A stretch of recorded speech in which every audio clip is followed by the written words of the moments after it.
He was the man everyone loved, the perfect neighbor, a pillar of the community, the kind of person you'd trust with a spare key to your house without a second thought. But behind that warm, disarming smile, behind the eyes that crinkled so kindly at the corners, lived something truly indescribable, something the deepest, most suffocating darkness of night could never hope to hide forever. It was an entity that festered in silence, growing stronger with every polite nod, every neighborly wave, every shared laugh over a white picket fence. And it was waiting. Picture him now. A man always ready to help, the first one to offer a hand when a car battery died or a heavy piece of furniture needed moving. He was a model father, the kind you'd see coaching Little League on a Saturday morning. His voice a steady, encouraging presence on the field. He had a perfectly trimmed lawn, a garden that bloomed with impossible vibrancy, and a cheerful, booming good morning for every single resident on the street every single day. No one, absolutely no one, could have ever suspected what he kept meticulously organized in the soundproofed walls of his basement. Or, even more terrifying, what he nurtured in the labyrinthine corridors of his own mind. The secrets were not just buried under floorboards.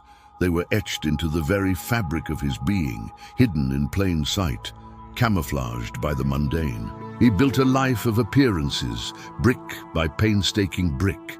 Every compliment he gave, every borrowed cup of sugar, every time he brought in a neighbor's trash cans from the curb was another layer, another coat of paint on the mask of absolute normality. For decades, the victims simply vanished from the face of the earth. Young women, travelers, people on the fringes who wouldn't be missed right away. They were erased from existence, their disappearances becoming cold case files collecting dust on a shelf. And the police? They had no leads, no suspects, no theories that made any sense. What no one knew, what no one could have possibly conceived, was that the monster wasn't some shadowy figure hiding in the woods or lurking in dark alleys. He was out in the broad daylight, under the warm afternoon sun, offering rides to your children, helping your wife carry in the groceries. The testimonies, when they finally came, are profoundly shocking. They are a chilling chorus of disbelief and betrayed trust. He was a complete sweetheart, one neighbor tearfully recalled. He helped me plant my rose bushes last spring. Another, a close friend for over 20 years, stated, I never ever saw anything strange, not once. He was the most dependable man I've ever known. His own family members echoed the sentiment, their words trembling with confusion. I trusted him like a brother. He was our rock. How can someone be so ordinary, so incredibly, reliably beloved, and at the very same time be the living, breathing embodiment of cold, calculating, and patient evil? It's a question that shatters our perception of safety, forcing us to wonder if we can ever truly know another person.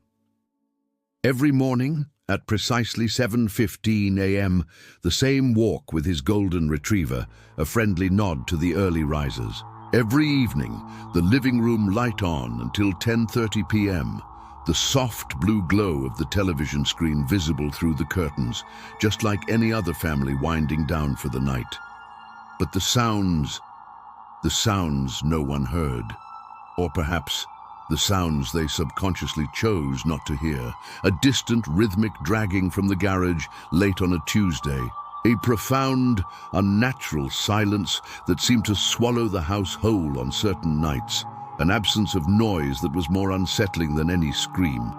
And a smell, sometimes barely noticeable, a fleeting chemical scent on the breeze that was quickly dismissed as fertilizer or cleaning supplies.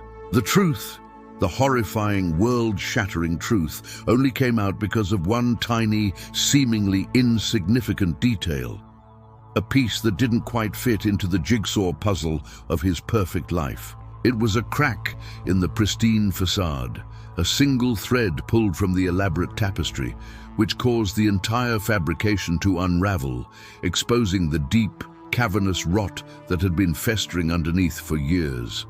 A forgotten receipt, a discrepancy in a timeline, a single witness who happened to look out their window at the wrong, or perhaps the right, moment. That one small error was all it took for the carefully constructed world of the perfect neighbor to come crashing down. And when the world finally saw his real face, stripped of the friendly mask and neighborly charm, the shock was absolute. It was a seismic event that sent tremors of fear and paranoia through every quiet, tree-lined street in the country. The monster wasn't a nightmare stranger from a horror film, a grotesque creature with claws and fangs.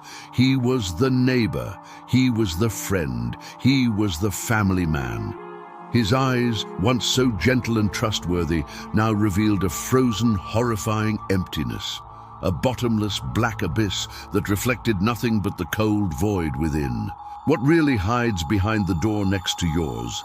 Behind the friendly wave and the freshly baked pie offered over the fence? How long can appearances truly deceive us all? Think about it carefully. Think about the people you see every day, the faces you've come to know and trust. Do you truly know who lives beside you? Leave your thoughts in the comments below. What would you do if you found out, beyond any shadow of a doubt, that your neighbor was, in fact, the monster next door?